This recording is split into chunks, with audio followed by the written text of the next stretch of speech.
ಬೆಂಗಳೂರು ಪೊಲೀಸರಿಗೆ ಭಾರೀ ತಲೆನೋವಾದ ರಾಮಸ್ವಾಮಿ. ಹಾಗಾದ್ರೆ ಏನಿದು ರಾಮಸ್ವಾಮಿ? ಅಶ್ವವೇಗ ನ್ಯೂಸ್ನಲ್ಲಿ ಎಕ್ಸ್ಕ್ಲೂಸಿವ್ ಇಮೇಲ್ ಸ್ಟೋರಿ ಇದು. ಬೆಂಗಳೂರು ಪೊಲೀಸರಿಗೆ ಭಾರೀ ತಲೆನೋವಾದ ರಾಮಸ್ವಾಮಿ. ಅಶ್ವವೇಗ ನ್ಯೂಸ್ನಲ್ಲಿ ಎಕ್ಸ್ಕ್ಲೂಸಿವ್ ಇಮೇಲ್ ಸ್ಟೋರಿ. ಅಜ್ಞಾತದಿಂದ ಇಡಿ ವ್ಯವಸ್ಥೆಗೆ ತಲೆನೋವನ್ನ ತಂದಿರುವ ರಾಮಸ್ವಾಮಿ.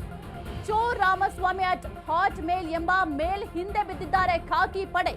ರಾಮಸ್ವಾಮಿನ ಟ್ರೇಸ್ ಮಾಡೋದಕ್ಕೆ ಪೊಲೀಸರು ಪರದಾಡ್ತಾ ಇದ್ದಾರೆ.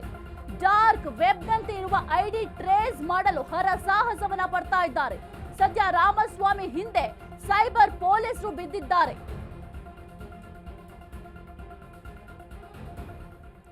ಬೆಂಗಳೂರು ಪೊಲೀಸರಿಗೆ ಬಹಳ ದೊಡ್ಡ ತಲೆನೋವಾಗಿದೆ ಈ ಒಂದು ರಾಮಸ್ವಾಮಿ ಇಮೇಲ್.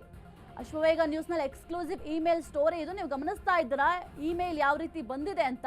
ಅಜ್ಞಾತದಿಂದ ಇಡಿ ವ್ಯವಸ್ಥೆಗೆ ಇಮೇಲ್ ಅನ್ನ ರವಾನೆ ಮಾಡ್ತಾ ಇದ್ದಾರೆ. ಚೋರ್ ರಾಮಸ್ವಾಮಿ ಅಟ್ ಹಾಟ್ ಮೇಲ್ ಎಂಬ ಒಂದು ಇಮೇಲ್ ಇಂದ ಮೆಸೇಜ್ಗಳು ಬರ್ತಾ ಇದೆ. ಹಾಗಾಗಿ ಇದನ್ನ ಟ್ರೇಸ್ ಮಾಡಲೇಬೇಕಾಗಿದೆ.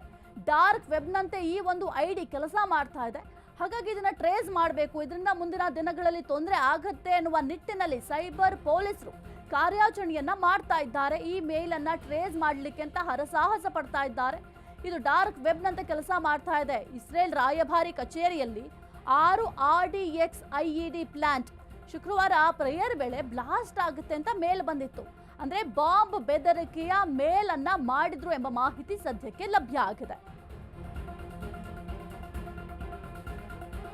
ಇಸ್ರೇಲ್ ರಾಯಭಾರಿ ಕಚೇರಿಯಲ್ಲಿ 6 RDX IED ಪ್ಲಾಂಟ್ ಶುಕ್ರವಾರ ಪ್ರೇಯರ್ ವೇಳೆ ಬ್ಲಾಸ್ಟ್ ಆಗುತ್ತೆ ಅಂತ ಮೇಲ್ ಅನ್ನ ಮಾಡಿದ್ದಾರೆ. ಚೋರ್ ರಾಮಸ್ವಾಮಿ ಅಟ್ ಹಾಟ್ ಮೇಲ್ ಎಂಬ ಮೇಲ್ನಿಂದ ಈ ಒಂದು ಸಂದೇಶ ರವಾನೆ ಆಗಿದೆ.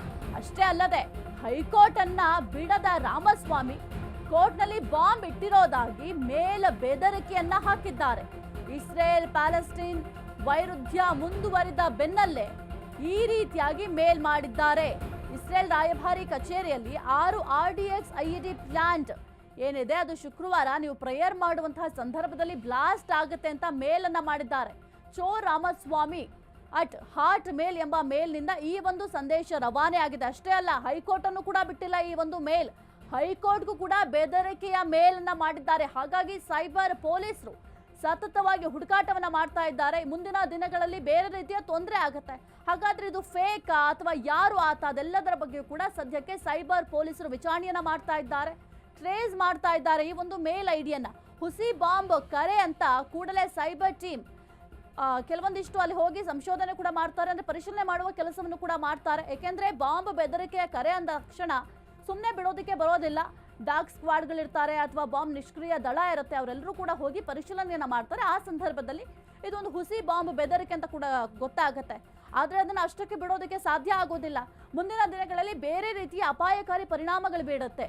ಸಮಾಜಕ್ಕೂ ಕೂಡ ಈ ಒಂದು ಮೇಲಿಂದ ಬಹಳ ತೊಂದರೆ ಆಗುತ್ತೆ ಅನ್ನುವ ನಿಟ್ಟಿನಲ್ಲಿ ಸದ್ಯಕ್ಕೆ ಟ್ರೇಸ್ ಮಾಡುವ ಕೆಲಸವನ್ನ ಸೈಬರ್ ಪೊಲೀಸರು ಮಾಡ್ತಾ ಇದ್ದಾರೆ. ರಾಮಸ್ವಾಮಿ ಅಂತ ಏನ್ ಮೇಲ್ ಇದೆ ಅದನ್ನ ಟ್ರೇಸ್ ಔಟ್ ಮಾಡ್ತಾರೆ. ಟ್ರೇಸ್ ಔಟ್ ಮಾಡಿದ ನಂತರ ಆತ ಯಾರು, ಎಲ್ಲಿ ಅವನು, ಎಲ್ಲಿ ಕುತ್ಕೊಂಡು ಈ ರೀತಿಯಾಗಿ ಮೇಲನ್ನ ಕಳಿಸ್ತಾ ಇದ್ದ, ಆತನ ಉದ್ದೇಶ ಏನು, ಎಲ್ಲದರ ಬಗ್ಗೆಯೂ ಕೂಡ ಪೊಲೀಸರು ಕೂಲಂಕುಷವಾಗಿ ತನಿಖೆಯನ್ನು ಕೂಡ ಮಾಡ್ತಾರೆ. ಸದ್ಯಕ್ಕೆ ಅದನ್ನ ಟ್ರೇಸ್ ಔಟ್ ಮಾಡಬೇಕಾಗತ್ತೆ. ಯಾಕೆಂತಂದ್ರೆ ಈ ರೀತಿಯಾಗಿ ಏನು ಎಲ್ಲೋ ಕುತ್ಕೊಂಡು ಅಜ್ಞಾತ ಸ್ಥಳದಲ್ಲಿ ಕುತ್ಕೊಂಡು ಮೆಸೇಜ್ ಮಾಡ್ತಾರೆ, ಅವರ ಬಗ್ಗೆ ಸ್ವಲ್ಪ ಮಾಹಿತಿಯನ್ನ ಕಲೆ ಹಾಕಬೇಕು. ಅಥವಾ ಇದನ್ನ ಸೈಬರ್ ಠಾಣೆ ಪೊಲೀಸರಿಗೂ ಕೂಡ ಬಹಳ ಕಷ್ಟ ಇದೆ ಈ ಒಂದು ವಿಚಾರ. ಹಾಗಾಗಿ ಇದನ್ನ ಟ್ರೇಸ್ ಔಟ್ ಮಾಡುವ ಕೆಲಸವನ್ನ ಸದ್ಯಕ್ಕೆ ಮಾಡ್ತಾ ಇದ್ದಾರೆ. ಮುಂದಿನ ದಿನಗಳಲ್ಲಿ ಆ ಒಂದು ಮೇಲ್ ಐಡಿ ಏನು ಬಂದಿದೆ, ಹುಸಿ ಬಾಂಬ್ ಬೆದರಿಕೆ ಕರೆ ಮಾಡಿರುವಂತಹ ಮೇಲ್ ಐಡಿಯ ಟ್ರೇಸ್ ಔಟ್ ಮಾಡ್ತಾರೆ. ಅದನ್ನ ಯಾರು ಬಳಕೆ ಮಾಡ್ತಾ ಇದ್ರು, ಎಷ್ಟು ದಿನಗಳಿಂದ ಬಳಕೆ ಮಾಡ್ತಾ ಇದ್ರು, ಯಾವ ಕಾರಣಕ್ಕೆ ಈ ರೀತಿಯಾಗಿ ಹುಸಿ ಬಾಂಬ್ ಬೆದರಿಕೆಯನ್ನು ಹಾಕ್ತಾ ಇದ್ರು, ಆತನಿಗೆ ಅಥವಾ ಆಕೆಗೆ ಯಾರಿಗಾದ್ರೂ ಬೇರೆ ರೀತಿಯ ನಂಟಿದ್ಯಾ, ಟೆರರಿಸ್ಟ್ ನಂಟಿದ್ಯಾ, ಏನು ಎತ್ತ ಅದೆಲ್ಲದರ ಬಗ್ಗೆ ಕೂಡ ಸದ್ಯಕ್ಕೆ ವಿಚಾರಣೆ ಕೂಡ ಮಾಡ್ತಾರೆ. ಆದರೆ ಮೊದಲು ಆತ ಯಾರು ಅನ್ನೋದು ಗೊತ್ತಾಗಬೇಕಾಗತ್ತೆ. ಸದ್ಯಕ್ಕಂತೂ ಪೊಲೀಸರು ಪರದಾಡ್ತಾ ಇದ್ದಾರೆ ಈ ಒಂದು ಏನು ಮೇಲ್ ಬಂದಿದೆ ಅದನ್ನ ಟ್ರೇಸ್ ಔಟ್ ಮಾಡಲಿಕ್ಕೆ ಅಂತ. ಡಾರ್ಕ್ ವೆಬ್ನಂತೆ ಕೆಲಸ ಮಾಡುತ್ತೆ. ಯಾಕೆಂತಂದ್ರೆ ಅಜ್ಞಾತ ಸ್ಥಳದಲ್ಲಿ ಕುತ್ಕೊಂಡು ಕೋರ್ಟ್ನೂ ಕೂಡ ಬಿಟ್ಟಿಲ್ಲ, ಹೈಕೋರ್ಟ್ಗೂ ಕೂಡ ಮೆಸೇಜನ್ನು ಮಾಡಿದ್ದಾರೆ, ಅಂದರೆ ಮೇಲ್ ಮಾಡಿದ್ದಾರೆ. ಅಲ್ಲಿಗೂ ಕೂಡ ಬಾಂಬ್ ಬೆದರಿಕೆಯನ್ನ ಇಟ್ಟಿದ್ದಾರೆ. ಕೋರ್ಟ್ನಲ್ಲಿ ಬಾಂಬ್ ಇಟ್ಟಿರೋದಾಗಿ ಸದ್ಯಕ್ಕೆ ಬೆದರಿಕೆಯನ್ನ ಮಾಡಿದ್ದಾರೆ. ಇಸ್ರೇಲ್ ಪ್ಯಾಲೆಸ್ಟೈನ್ ವೈರುಧ್ಯ ಮುಂದುವರೆದ ಬೆನ್ನಲ್ಲೇ ಈ ರೀತಿಯಾಗಿ ಮೇಲ್ ಬರ್ತಾ ಇದೆ ಅಂತ ಕೂಡ ಹೇಳಲಾಗ್ತಿದೆ. ಇನ್ನು ರಾಮಸ್ವಾಮಿಯ ಮೆಸೇಜ್ಗೆ ಸದ್ಯಕ್ಕೆ ಹುಡುಕ್ತಾ ಇದ್ದಾರೆ. ಹೇಗೆ ಈ ರೀತಿಯಾಗಿ ಮೇಲ್ ಮಾಡೋದಕ್ಕೆ ಸಾಧ್ಯ, ಯಾರು ಆತ, ಅದೆಲ್ಲದರ ಬಗ್ಗೆ ಕೂಡ ಸದ್ಯಕ್ಕೆ ಎನ್ಕ್ವೈರಿ ಮಾಡ್ತಾ ಇದ್ದಾರೆ. ಹಾಟ್ ಮೇಲ್ಗೆ ಪತ್ರ ಬರೆದು ಪೊಲೀಸರು ಮಾಹಿತಿಯನ್ನ ಕೇಳಿದ್ದಾರೆ. ಆದರೆ ಮೇಲಿಂದ ಯಾವುದೇ ರೆಸ್ಪಾನ್ಸ್ ಕೂಡ ಬಂದಿಲ್ಲ. ಯಾಕೆಂದ್ರೆ ಅವ್ರು ರೆಸ್ಪಾನ್ಸ್ ಮಾಡಬೇಕಾಗುತ್ತೆ. ಈಗ ನಾವು ಮೊಬೈಲ್ ಆಗಿರಬಹುದು, ಈಗ ಒಂದು ಮೊಬೈಲ್ ಹ್ಯಾಕ್ ಆಗಿದೆ ಅಥವಾ ಮೊಬೈಲ್ನ ಟ್ರೇಸ್ ಮಾಡಬೇಕಂತಂದ್ರೆ ಅದಕ್ಕೆ ಕೆಲವೊಂದಿಷ್ಟು ರೂಲ್ಸ್ ಇರುತ್ತೆ, ರೆಗ್ಯುಲೇಷನ್ಸ್ ಇರುತ್ತೆ, ಅದೆಲ್ಲವನ್ನು ಕೂಡ ಫಾಲೋ ಮಾಡಬೇಕಾಗುತ್ತೆ. ಮತ್ತು ಆ ಒಂದು ಸಂಸ್ಥೆ ಆಗಿರಬಹುದು ಅದೆಲ್ಲದಕ್ಕೂ ಕೂಡ ಮೇಲ್ ಹಾಕಬೇಕಾಗುತ್ತೆ, ಅವ್ರು ರೆಸ್ಪಾನ್ಸ್ ಮಾಡಬೇಕಾಗುತ್ತೆ. ಈಗ ಒಂದು ಮೇಲ್ನ ಟ್ರೇಸ್ ಔಟ್ ಮಾಡಬೇಕಂತ ಅಂದರೆ ಸೈಬರ್ ಪೊಲೀಸರು ಒಂದು ಮಾತ್ರಕ್ಕೆ ಟ್ರೇಸ್ ಔಟ್ ಮಾಡಲಿಕ್ಕೆ ಪರ್ಮಿಷನ್ ಸಿಗೋದಿಲ್ಲ. ಮೊದಲು ಆ ಒಂದು ಪ್ರಕರಣ ಏನಾಗಿದೆ, ಈಗ ಒಂದು ಮೇಲಿಂದ ಈ ರೀತಿಯಾಗಿ ಸಂದೇಶ ಬಂದಿದೆ ಅಂತ ಅಂದರೆ ಯಾರು ಸಂದೇಶ ಮಾಡಿದ್ದಾರೆ ಅಥವಾ ಏನು ಎತ್ತ ಅದೆಲ್ಲದರ ಬಗ್ಗೆ ಕೂಡ ನಾವು ಮಾಹಿತಿನ ಕೊಡಬೇಕಾಗುತ್ತೆ. ಇದರ ಜೊತೆಗೆ ಎಲ್ಲೆಲ್ಲಿ ಈ ಒಂದು ಮೇಲ್ ಮಾಡಿದ್ದಾರೆ ಅನ್ನೋದು ಕೂಡ ಮುಖ್ಯ ಆಗುತ್ತೆ. ಇಸ್ರೇಲ್ ರಾಯಭಾರಿ ಕಚೇರಿಯಲ್ಲಿ 6 RDX IED ಪ್ಲಾಂಟ್ ಶುಕ್ರವಾರ ಪ್ರೇಯರ್ ವೇಳೆ ಬ್ಲಾಸ್ಟ್ ಆಗುತ್ತೆ ಅಂತ ಮೇಲ್ ಕೂಡ ಮಾಡಲಾಗಿತ್ತು. ಹಾಗಾಗಿ ಸದ್ಯಕ್ಕೆ ಸೈಬರ್ ಠಾಣೆ ಪೊಲೀಸರು ಎಲ್ಲ ರೀತಿಯಲ್ಲೂ ಕೂಡ ಎನ್ಕ್ವೈರಿಯನ್ನ ಮಾಡ್ತಾ ಇದ್ದಾರೆ. ಕುರಿತು ಹೆಚ್ಚಿನ ಮಾಹಿತಿ ನೀಡ್ತಾರೆ ನಮ್ಮ ಪ್ರತಿನಿಧಿ ಅಭಿಷೇಕ್. ಸದ್ಯಕ್ಕೆ ಒಂದು ಮೇಲ್ ಕೂಡ ಕಳಿಸಿರುವಂಥದ್ದು, ಅದು ಕೂಡ ಹುಸಿ ಬಾಂಬ್ ಬೆದರಿಕೆಯ ಮೇಲ್ ಬಂದಿದೆ. ಹುಸಿ ಬಾಂಬ್ ಬೆದರಿಕೆ ಅಂದಾಕ್ಷಣ ಅದನ್ನ ನೆಗ್ಲೆಕ್ಟ್ ಕೂಡ ಮಾಡಲಿಕ್ಕೆ ಬರೋದಿಲ್ಲ. ಹಾಗಾಗಿ ಸೈಬರ್ ಠಾಣೆ ಪೊಲೀಸರು ಬಹಳ ತೀವ್ರವಾಗಿ ಎನ್ಕ್ವೈರಿಯನ್ನ ಮಾಡ್ತಾ ಇದ್ದಾರೆ. ಎಲ್ಲಿಯವರೆಗೆ ಬಂದಿದೆ ಈ ಒಂದು ಎನ್ಕ್ವೈರಿ?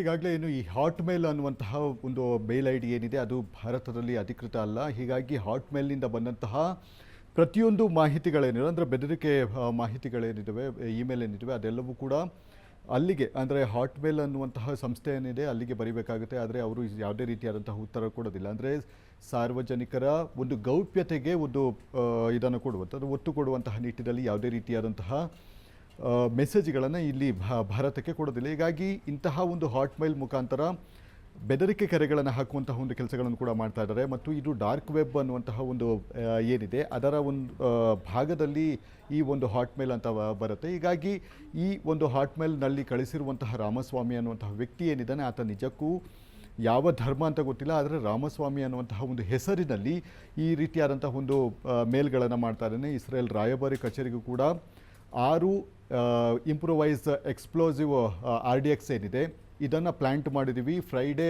ಏನಿದೆ ಫ್ರೈಡೇ ಪ್ರಾರ್ಥನೆ ಆದ ಬಳಿಕ ಬ್ಲಾಸ್ಟ್ ಆಗುತ್ತೆ ಅಂತ ಹೇಳಿ ಒಂದು ಮೆಸೇಜನ್ನು ಹಾಕ್ತಾನೆ. ತಕ್ಷಣ ಅಲ್ಸೂರ್ ಗೇಟ್ ಅಂದರೆ ಆ ವ್ಯಾಪ್ತಿಯಲ್ಲಿ ಬರುವಂತಹ ಅಲ್ಸೂರು ಪೊಲೀಸ್ ಠಾಣೆಗೆ ಒಂದು ದೂರು ಕೂಡ ದಾಖಲಾಗುವಂತಹ ಒಂದು ದಾಖಲು ಮಾಡುವಂಥ ಒಂದು ಕೆಲಸಗಳನ್ನು ಕೂಡ ಮಾಡ್ತಾರೆ. ಯಾಕಂದರೆ ಇಸ್ರೇಲ್ ರಾಯಭಾರಿಗೆ ಈ ಹಿಂದೆಯೂ ಕೂಡ ಸಾಕಷ್ಟು ಈ ರೀತಿಯಾದಂತಹ ಬೆದರಿಕೆ ಕರೆ ಬಂದಿತ್ತು ಮತ್ತು ಪೇಪರ್ಗಳನ್ನು ಅಂದರೆ ಒಂದು ಪೋಸ್ಟರ್ಗಳನ್ನು ಅಂಟಿಸಿ ಅಲ್ಲಿ ಸುಡುವಂತಹ ಒಂದು ಕೆಲಸಗಳನ್ನು ಕೂಡ ಮಾಡಿತ್ತು. ಹೀಗಾಗಿ ಸದ್ಯ ಇಂತಹ ಒಂದು ಬಾಂಬ್ ಬೆದರಿಕೆ ಬಂದಂತಹ ಸಂದರ್ಭದಲ್ಲಿ ಯಾವುದೇ ರೀತಿಯಾದಂತಹ ಒಂದು ರಿಸ್ಕ್ಗಳನ್ನು ತೆಗೆದುಕೊಳ್ಳೋದಕ್ಕೆ ಆಗೋದಿಲ್ಲ. ಅಲ್ಲಿಯೂ ಕೂಡ ಬಾಂಬ್ ಸ್ಕ್ವಾಡ್ ಹೋಗುತ್ತೆ. ಅಂದರೆ ಮೊದಲೇ ಗೊತ್ತಿರುತ್ತೆ ಇದೆಲ್ಲವೂ ಕೂಡ ಹುಸಿ ಬಾಂಬ್ ಕರೆ ಅಂತ ಹೇಳಿ. ಈ ಒಂದು ಟ್ಯಾಕ್ಟಿಕ್ಸ್ ಏನಿದೆ ಪದೇ ಪದೇ ಈ ರೀತಿಯಾಗಿ ಮೇಲ್ಗಳನ್ನು ಮಾಡಿ ಅಂದರೆ ಹುಸಿ ಬೆದರಿಕೆ ಹಾಕಿ ನಂತರ ಅವರು ತಮ್ಮ ಒಂದು ಕಾರ್ಯವನ್ನು ಏನು ಮಾಡಬೇಕು ಅದನ್ನು ಮಾಡ್ತಾರೆ ಅನ್ನೋಂಥದ್ದು ಪೊಲೀಸರಿಗೂ ಗೊತ್ತಿರುವಂತಹ ಒಂದು ವಿಚಾರ ಆಗಿರುವಂತಹ ಕಾರಣದಿಂದಾಗಿ ಪ್ರತಿ ಸಲ ಹುಸಿ ಬಾಂಬ್ ಕರೆ ಬಂದಂತಹ ಸಂದರ್ಭದಲ್ಲಿ ಅದನ್ನು ರಿಸ್ಕ್ ತೆಗೆದುಕೊಳ್ಳದೆ ಅಲ್ಲಿ ಪರಿಶೀಲನೆ ನಡೆಸುವಂತಹ ಒಂದು ಕೆಲಸಗಳನ್ನು ಕೂಡ ಮಾಡ್ತಾರೆ. ಹೀಗಾಗಿ ಸದ್ಯ URL ನಂಬರ್ ಆಗಿರಬಹುದು ಮತ್ತು ಆ ಒಂದು ಅಧಿಕೃತ IDಗಳೇನಿದ್ದಾವೆ ಅದೆಲ್ಲವನ್ನು ಕೂಡ ಟ್ರೇಸ್ ಔಟ್ ಮಾಡುವಂತಹ ಒಂದು ಕೆಲಸಗಳನ್ನು ಹಲವು ದಿನಗಳಿಂದಲೂ ಮಾಡ್ತಾ ಇದ್ದಾರೆ. ಆದರೆ ಇಲ್ಲಿರುವಂತಹ ಒಂದಷ್ಟು ಎಕ್ವಿಪ್ಮೆಂಟ್ಸ್ಗಳೇನಿದೆ ಅದು ಯಾವುದು ಕೂಡ ಈ ಒಂದು ಹಾಟ್ ಮೇಲನ್ನು ಟ್ರೇಸ್ ಮಾಡೋದಕ್ಕೆ ಸಾಧ್ಯ ಆಗೋದಿಲ್ಲ. ಯಾಕಂದರೆ ಅದೆಲ್ಲವೂ ಕೂಡ ಗೌಪ್ಯತೆಯನ್ನು ವಿದೇಶದಲ್ಲಿ ಇರುವಂತಹ ಒಂದು ಕಾರಣದಿಂದಾಗಿ ಅವರಿಂದ ಅಷ್ಟೇ ಯಾರು ಕಳಿಸಿದ್ದಾರೆ ಅಂದರೆ ಎಲ್ಲಿಂದ ಬಂದಿದೆ ಮತ್ತು ಅದರ ವಿಳಾಸ ಯಾವುದು ಅದೆಲ್ಲವೂ ಕೂಡ ಪತ್ತೆ ಹಚ್ಚೋದಕ್ಕೆ ಸಾಧ್ಯವಾಗುತ್ತೆ. ಹೀಗಾಗಿ ಸದ್ಯ ಅವರಿಗೆ ಒಂದು ಪತ್ರ ಬರೆಯುವಂತಹ ಒಂದು ಕೆಲಸಗಳನ್ನು ಕೂಡ ಮಾಡ್ತಾರೆ. ಅಂದರೆ ಮೇಲ್ ಮಾಡುವಂತಹ ಮುಖಾಂತರ ನಮಗೆ ಈ ರೀತಿಯಾದಂತಹ ಒಂದು ಡೀಟೇಲ್ಸ್ಗಳನ್ನು ಕೊಡಿ ಅಂತ ಹೇಳಿ ಈಗಾಗಲೇ ಪತ್ರವನ್ನು ಬರೆದಿದ್ದಾರೆ ಮತ್ತು ಇಂಟರ್ಪೋಲ್ ಮುಖಾಂತರವೂ ಕೂಡ ಅವರನ್ನು ಅಪ್ರೋಚ್ ಮಾಡುವಂತಹ ಒಂದು ಕೆಲಸಗಳನ್ನು ಮುಂದಿನ ಹಂತದಲ್ಲಿ ನಗರ ಪೊಲೀಸರು ಮಾಡಲಿದ್ದಾರೆ. ಸಾಹಿತ್ಯ. Okay, thank you Abhishek Jaishankar ನಿಮ್ಮೆಲ್ಲ ಮಾಹಿತಿಗಾಗಿ.